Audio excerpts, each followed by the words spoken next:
Hello বন্ধুরা, আজকে আমি আপনাদের সাথে শেয়ার করব ইম্পাস্তো স্টাইলে একটি অ্যাক্রিলিক পেন্টিং।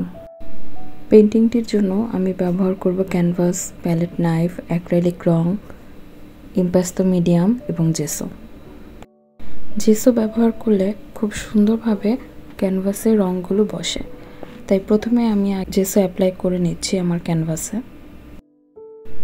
এখন আমি ইম্পাস্তো মিডিয়ামটির সাথে অ্যাক্রিলিক রং মিশিয়ে নেব এবং প্রথমেই ব্যাকগ্রাউন্ডের কাজটা করে নেব। এখানে আমি প্যালেট নাইফ ব্যবহার করেছি কারণ এটা টেক্সচারটা আমার খুবই পছন্দের। আপনি চাইলে ব্রাশও ব্যবহার করতে পারেন।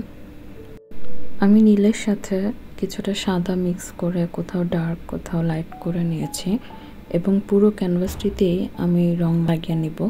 এখন আমি জবা ফুলের কাজটা করব। প্রথমে আমি বেজ লাগিয়ে নেব সেম ওয়েতে ইম্পাস্তো মিডিয়ামটাকে ব্যবহার করে। আপনি চাইলে খুব পুরো লেয়ার দিতে পারেন অথবা হালকা লেয়ারও দিতে পারেন, এটা সম্পূর্ণ আপনার ইচ্ছার উপর নির্ভর করবে। আমি প্রথমে মিড টোন দিয়েছি, তারপরে হাইলাইট এবং শ্যাডো অ্যাড করে নিয়েছি।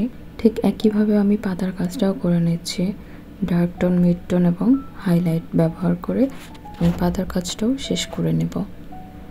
আশা করছি ভিডিওটি আপনাদের ভালো লাগবে। যদি আপনারা নিজেরাও বাসায় ইম্পাস্তো স্টাইলটা ট্রাই করে থাকেন, অবশ্যই আপনাদের এক্সপিরিয়েন্সটা আমাকে কমেন্ট বক্সে শেয়ার করবেন।